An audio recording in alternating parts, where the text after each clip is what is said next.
It's time for the one and only, the premier, the only official podcast of ProRodeo. Your shoot bosses are ready, so let's give it a go and talk some rodeo. Welcome back into another episode of the Shoot Bosses. Tanner and Tracy here with you once again, and we got a bunch of great things coming your way in the sport of rodeo. In episode 7 of the Shoot Bosses, we're going to sit down with Stran Smith, 2008 world champion, 11-time NFR qualifier. Then also we might have any questions with old Steve Knowles, one of our fellow employees here. Yeah, rodeo, head of rodeo administration. Steve's got a great rodeo background. Great sense of humor, so it'll be interesting to see what he has to say. He always has something to say, I can tell you that. As we get into the Shoot Bosses here, we start off with our ProRodeo props, as we usually do. And here at the PRCA, we're in a awards announcement season, Tracy, where we've got lots of awards going on. Who are you giving our ProRodeo props to here in episode 7? Well, it'd be the rough stock that was chosen. The bareback was Nightcrawler from Pickett Pro Rodeo. The saddle bronc horse was Explosive Skies from Calgary Stampede. That horse also won Horse of the Year in bareback 2 years ago. And then the bull is Bayou Bingo from Pete Carr's stable. And that's a great bull. It's been an NFR bull the last 3 years. So all well-deserving. And it's voted on by the contestants. Yeah, so, we don't have anything to do with it. We have zero to do with it, so it's obviously who they feel is the best rough stock. Yeah, and that's your Pendleton Whiskey Letterbuck Bucking Stock of the Year. Once again, bareback is Nightcrawler, the Pickett Pro Rodeo Company, Calgary Explosive Skies, and then you round it out with Pete Carr Pro Rodeo's Bayou Bengal, Tracy. And there was a couple of highly contested races we were watching. One of the ones I want to focus in on, obviously we have nothing to do with the voting, as Tracy said, but that saddle bronc between the Black Tie and Explosive Skies. Thought that one was a really interesting race. There was quite a few good scores on Explosive Skies. You got guys going 93.5. You've got Ben Anderson, going 94. So it just kind of came down to the wire, but Explosive Skies wins out. Yeah, in that horse, I spoke to Keith Merrington recently, and the thing about that horse is if you stay on that horse and do your job, you're probably going to, A, get a 90, at least 90 or above, and B, win a check, if not first. That check's it's literally like a gold card at the NFR. If you get that horse and you ride it correctly, you're going to win big money. And with the money it is now at the NFR, people are be loving that. But that horse, they thought it would be a better saddle bronc horse. Not so much better. They just thought, bareback it was great, but they thought it was ready for saddle bronc. And even when it won in saddle bronc in in bareback in 21, they were still doing it with some saddle bronc stuff just to get it ready. So the horse got ready. They felt like saddle bronc would be maybe a better place to show the horse out a little bit more. Mm-hmm. And obviously it's worked out. He's won 2 Horses of the Year in 2 of the last 3 years, and now saddle bronc. Yep, there's your Pro Rodeo props. Congratulations to all of them. We move into our short round, Tracy. The Circuit Finals Rodeo is underway. We mentioned it felt like it was just Cowboy Christmas, and now we're into, Circuit Finals Rodeos here just this past week. We had the Badlands Circuit Finals, we had the Texas Circuit Finals, and then also wrapped it up with the Prairie Circuit Finals. So it's circuit season. Everybody wants to go to the NFR Open. Pretty big opportunity for some of these cowboys and cowgirls. Yeah, no question, and it keeps rolling all the way. The season never stops. It goes all the way until the middle of November with circuit stuff. That it does. And then in December 31st, California is now taking that spot where Texas used to be on New Year's Eve all the time for several years until it changed a couple of years ago. The circuit thing's a great situation for guys. It's unfortunate that it's not truly circuit as much anymore because so many guys want to get to the NFR Open, so a lot of our NFR guys, so to speak, get involved with the circuit, but it just ups the competition. Either way, it's going to make it better because there's going to be better guys competing, and the NFR Open, as we've seen, a lot of those guys that win the NFR Open cash their ticket to the NFR. No doubt about it, and so that's something we're going to continue to keep our eye on. Lots of great circuit finals going to be coming your way in the Pro Rodeo season. Another thing we announced here at the PRCA just last week, Tracy, the finalists for the NFR Bullfighters, Pickup Men, and Barrelmen. I'm going to pull my list up here and read them off just so we can make sure we get it correctly. For the Bullfighters, it's Nathan Justice, Logan Blasdell, Dusty Tuckness, Nathan Harp, and Cody Webster. For the Barrelmen, it's Dusty Myers, Matt Tarr, John Harrison, Matt Merritt, and J.J. Harrison. And for the Pickup Men, it's Chase Servey, Josh Edwards, Tyler Kraft, and Matt Twitchell. So congrats to all of them, Tracy. It's a heck of an accomplishment to even be in a finalist, to be in a top 4. So congratulations to all of them. Yeah, and a lot of them have experience going there. They do. So, whoever goes is going to be a good choice because they're all great at what they do or they don't get selected for that type of honor.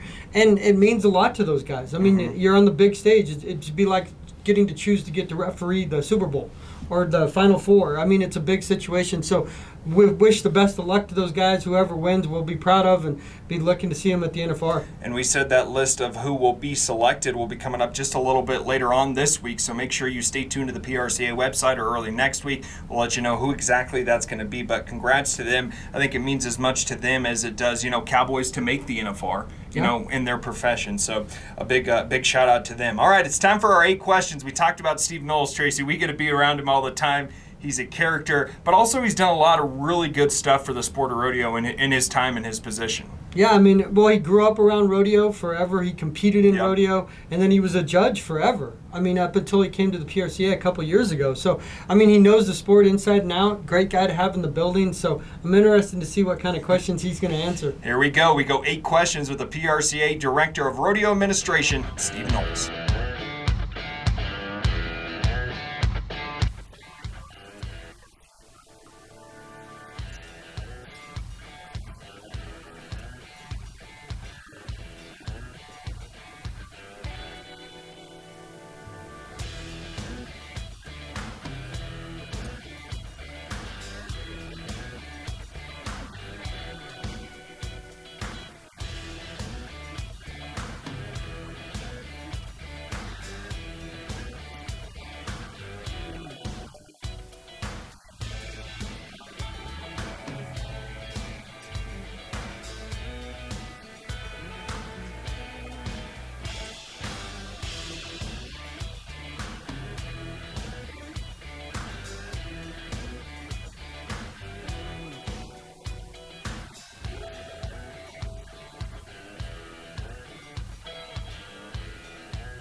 What a character Steve Knowles is. Great to chat with him, Tracy. We get to see him a lot, but he's had a big impact on rodeo, and we appreciate sitting down and having him join us here for 8 questions. Yeah, gosh knows he's busy and this time of year, but I'm glad he could sit down to us and let people see maybe another side to him. Yeah, you do. You probably get to see more of the rodeo side, so a little personality there with Steve. We appreciate him sitting down with us here on the Shoot Bosses. We're going to take a quick break. Don't forget, though, coming up at the back end of the podcast, we'll sit down with 2008 World Champion Stran Smith. Much more coming your way after the break on the Shoot Bosses.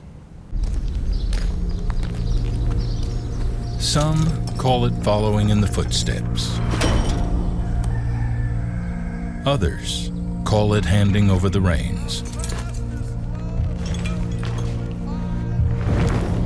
But when it comes to bestowing our values to the next generation, we simply call it a way of life. Cinch, lead, don't follow.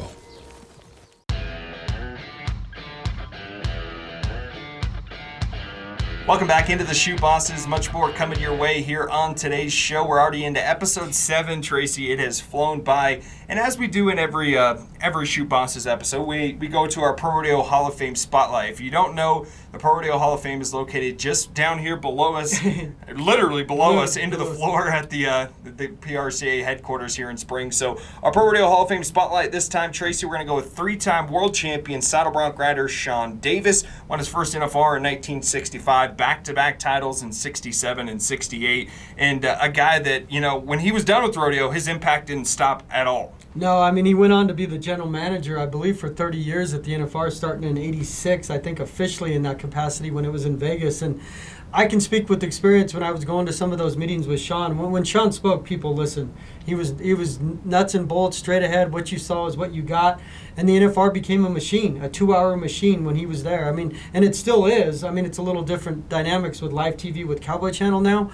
But, they streamlined that into an unbelievable event within 2 hours, and it was all with him leading the way. And he did so much for rodeo. He's in the Hall of Fame. Great guy. He was at the Presidential Command performance back in the day. Go down the list of great things Shawn Davis has done, but no one better deserves an honor like that than Shawn Davis. Yeah, our ProRodeo Hall of Fame Spotlight. We mentioned his work in the arena, but also outside the arena, and continues to have a good impact on the Western way of life and the sport of rodeo. Tracy, it's our time for our Did You Know segment, and you're going to have to take this one because there's a gentleman by the name of Walt Garrison, and unfortunately passed away just this past week, but Walt Garrison was one of those guys that, you think, he's a pretty good cowboy, but he was also a really good cowboy. Yeah. He was both an NFL and a rodeo star here. Well, it actually started with Oklahoma State, the Cowboys. He was all Big 8 2 years in a row, and then he got drafted by the Dallas Cowboys, played 9 years with the Cowboys. They won Super Bowl VI, 1972. He was on that team. He's a vital part of the team, had 74 yards rushing in the Super Bowl, was the backmate to Dan Reeves. Dan Reeves is a Hall of Fame coach himself. And got teams to the Super Bowl. He played for the legendary Tom Landry. In his knee, he ended up wrecking his knee in a rodeo event, which ended his football career. But he had said he was ready to give up football. He loved to steer wrestle. I talked to some Hall of Famers, Roy Cooper and Phil Line, about him. Just a great guy. And he became a spokesman for rodeo on the positive side, working for the U.S. Tobacco Company. Pinch between the cheek and gums, if you ever go on YouTube and look at his old commercials. But he's got some great ones. Just a fantastic guy. His health had been declining the last few years. He went in the Hall of Fame recently, our ProRodeo Hall of Fame, and well-deserved. So, he did so much for the sport of rodeo in the professional football ranks and winning the Super Bowl. Sad to see him go, but he definitely left a mark. Yeah, there's no doubt about it. Walt Garrison left an impact on the sport of rodeo. Can you imagine the NFL allowing players nowadays to steer wrestle? Well, he was doing it before games, and Tom Landry caught him because they had a rodeo near the headquarters in Irving, and he was rodeoing, and Tom Landry didn't know that he knew he rodeoed, but he didn't know he was rodeoing. And then he said, there's no more rodeoing before games. He could rodeo in the off-season. So he included in his contract that he got a horse trailer when he signed with the Cowboys. That's so great. It was all included. But yeah, today, guys...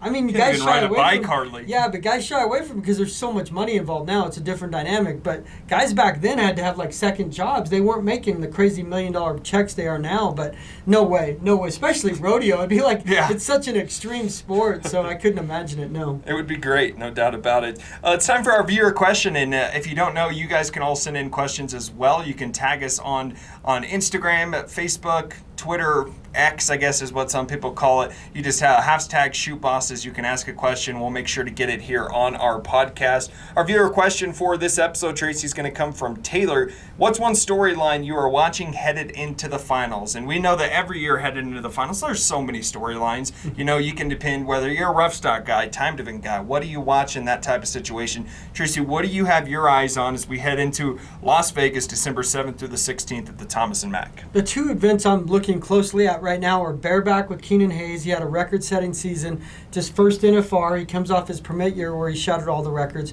Not that he doesn't have the talent, because God knows he has the talent. Yep. It's a marathon. You have to get used to the marathon. Kenny was told the charge he's going to get from all these great bareback riders, the Jess Popes, all these guys that are going to be coming hard at him.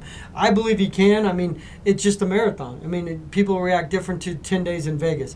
And then Riley Webb. He's been a phenom since he's 16. He almost won the American back then and won $1 million. Everybody's known about Riley Webb for years. And then can he hold the lead he had? The last time I remember a guy having that big a lead was Shad Mayfield in 2020 Came down to the wire. Arlington. And Shad, he'd admitted to himself, he had a very disappointing NFR, but he had such a lead that he was able to hold on. It's a little different now, which seems crazy 3 years later. The average is paying so much money. Yeah, almost 80 grand. Almost 80 grand. So the last night, you could technically win the round and the average and win 110,000. So his lead isn't even safe now. Granted, there's a lot of rounds to be played, so I'm interested to see how Riley handles it. Riley's been involved with this for a long time and the pressure, but can he handle the big stage? I'm eager to see what happens. Yeah, and I think it'll be a good race. We mentioned that, there's just some young guys leading it, Keenan Hayes, Riley Webb, but then you also have the veterans behind them that are going to put the pressure on him. The Tim O'Connells, the Jess Popes on the other side, the Shad Mayfields, Caleb Schmitz, it's going to be so much fun to watch. Another thing I'm keeping my eye on, Tracy, is, obviously we always keep our eye on Stetson Wright when we're in Las Vegas, and for good reason. This year he told us before the season, and really after last year, that he wanted to get to $1.2 million in one season. Total earnings right now, he's over $600,000. He says if he doesn't get to 1.2, he at least knows that he got past $1 million. So That's going to be something we keep our eye on, is can ProRodeo have the first $1 million cowboy in one season? And if anyone's going to accomplish it, I wouldn't doubt Stetson Wright. Well, he's in the two rough stock events, He is. which is dangerous in its own right, but it's a chance for him to win a lot of money every night, especially with ground money with the Bulls to move up in the standings or stay number one. And it's a testament to how good he is. I mean, Trevor Brazile held the record for season earnings at like $500,000 that no one thought it would be broken. Yeah, no, and Trevor's in 3 events. I mean, he was tie down, team roping, and steer roping. And now Stetson, as I said, and you and I have talked about this, he's the modern-day Larry Mahan, the modern-day Ty Murray, and he's doing things no one's ever done before. And there's always seems like there's that guy comes along. I knew Stetson was going to be good, but you could never predict him to have been this good.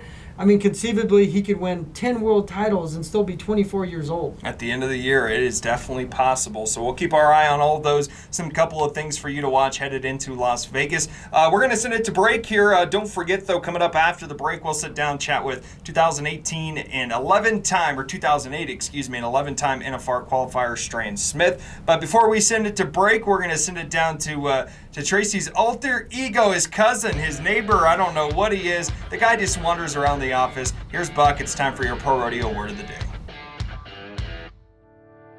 I'm Buck, correspondent for the Shoot Bosses. My word of the day is letter buck, as in the legendary phrase for the Pendleton Roundup in Oregon. Yes, I know that's 3 words, but thanks to Jake from State Farm, it's 1 word when you bundle. Psh.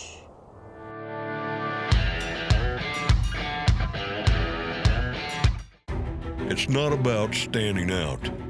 It's about fitting in. With our community, family, and friends, we stand for what's right, honoring the past and shaping the future, celebrating beliefs and values that forged America. And if we fall short, we climb back in the saddle, because giving up isn't an option. Proud, fearless, unmatched.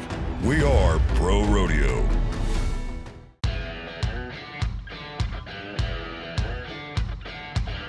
Welcome back into another episode of the Shoot Bosses. We mentioned this off the top, Tracy. We got a great guest coming your way. We're going to be joined by Stran Smith just here in a little bit. And I'm excited to sit down and chat with them. Another cool guest here on the Shoot Bosses. Yeah, 2008 tie-down world champion in PRCA, has a great career backstory, but just an outstanding roper, someone that's been involved with the PRCA for a long time, and 11-time qualifier for the NFR, last time in 2010. So great that he can stop by for us. Stran, you're now joining us here. We appreciate you coming on with us on the Shoot Bosses. It's great to have you, and we just appreciate you taking your time out of your day. We know you're a busy man to jump on here with us.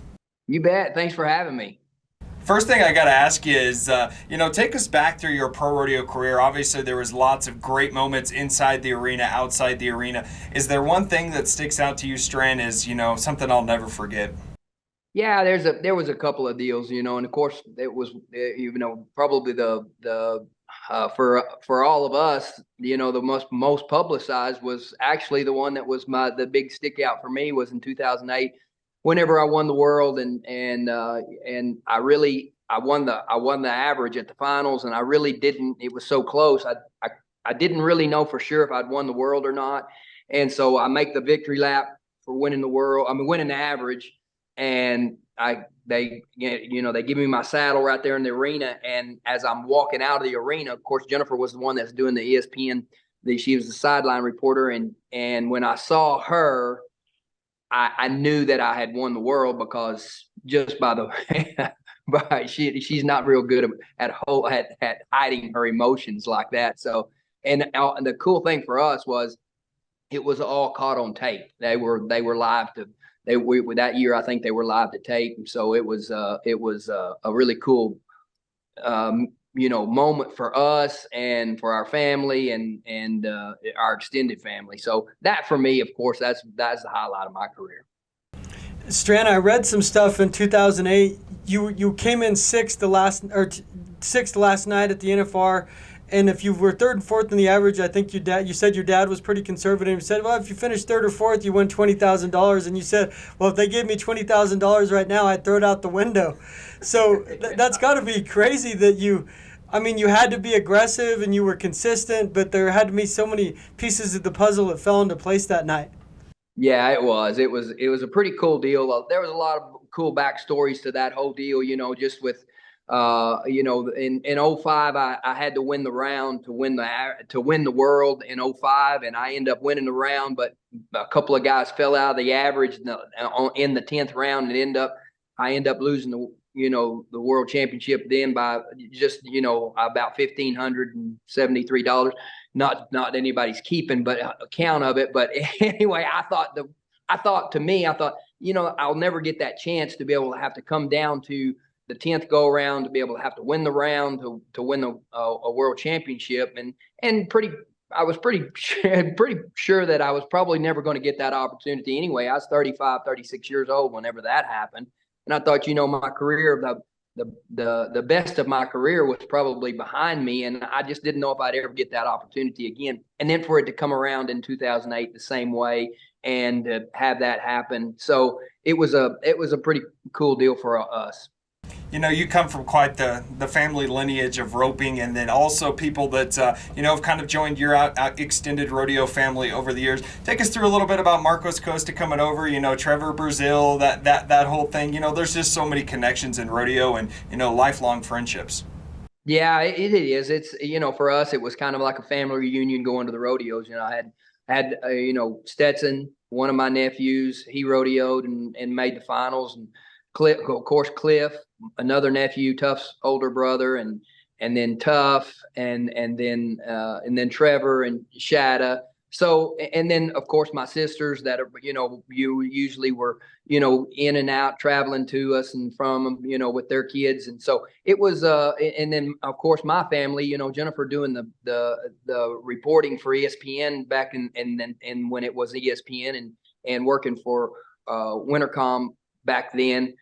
She traveled with me and we homeschooled our two sons.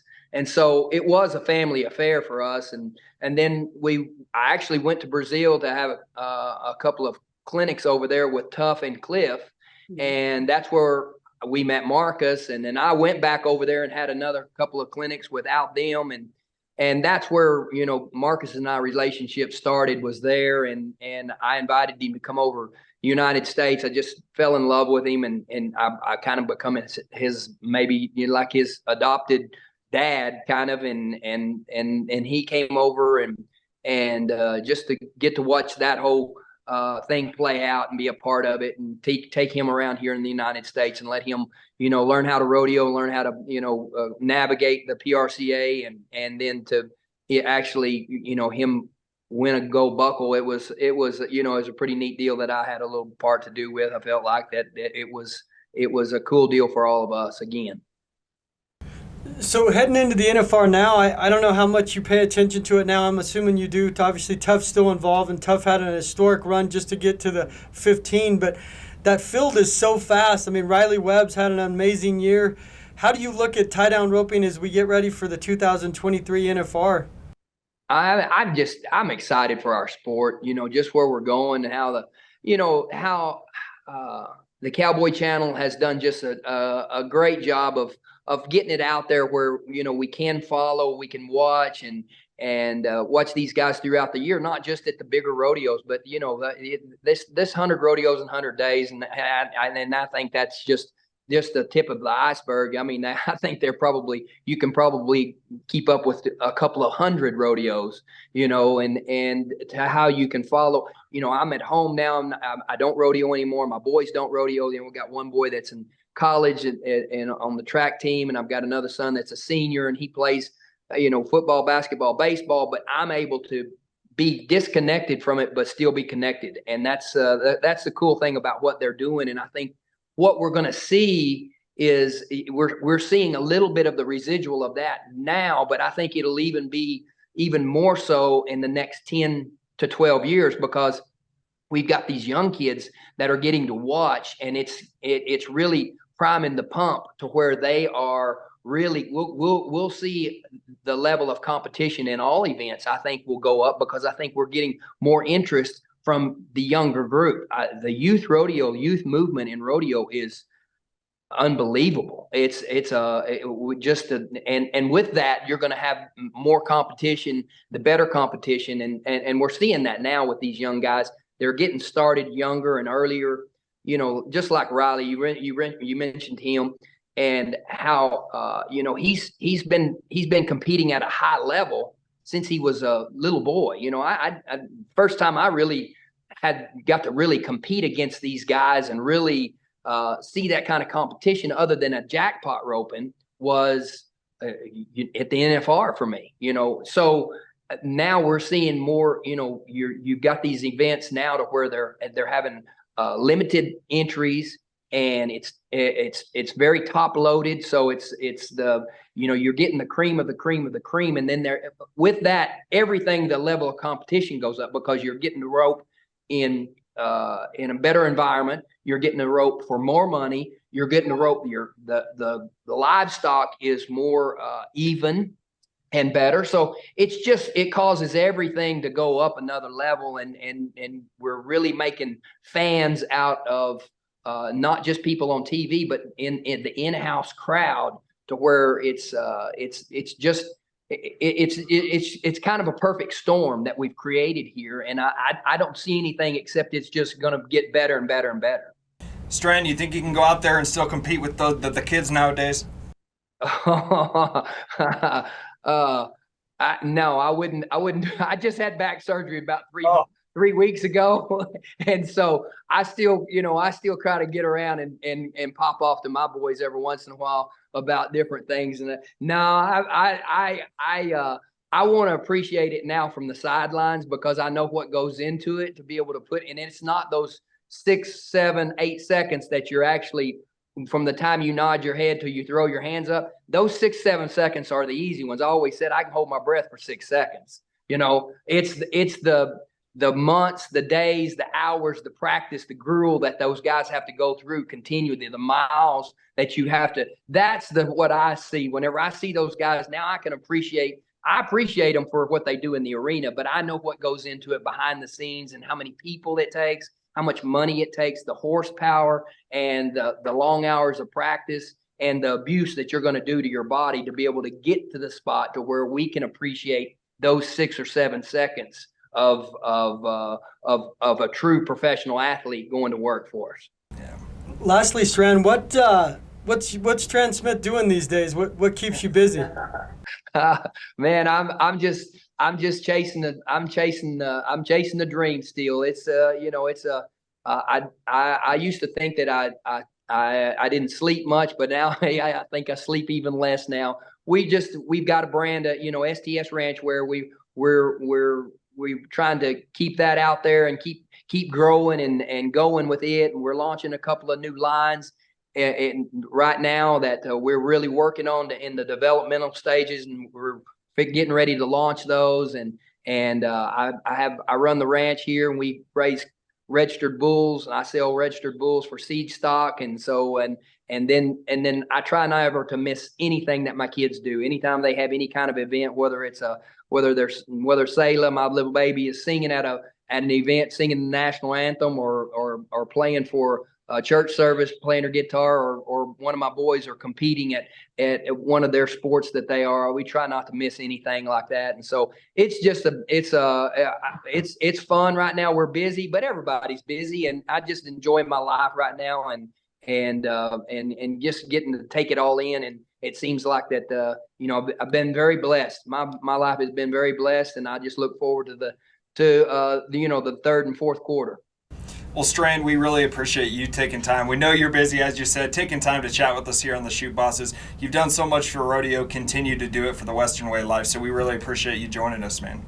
You bet. Thanks for having me, and thank you guys for doing what y'all are doing. It's things like this that make that will continue to generate that the people that are really wanting to see the behind the scenes of these athletes and be able to get to know them and their personalities and what goes into this, not just them individually, but as far as their team and their family. So I appreciate what you guys are doing also.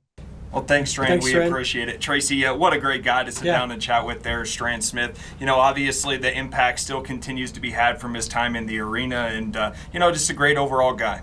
Yeah, I mean, an outstanding roper. He overcame a lot. He won a world title. He helped Marcos. I mean, he's in Tough Cooper, Trevor Brazil. He's got all the linens there of rodeo royalty, so to speak. And, I mean, he's done so much for the sport. But it's great to see that you get to spend time with your family as you get older. And, I mean, he's not old by any stretch. But you coming from you, that's rich.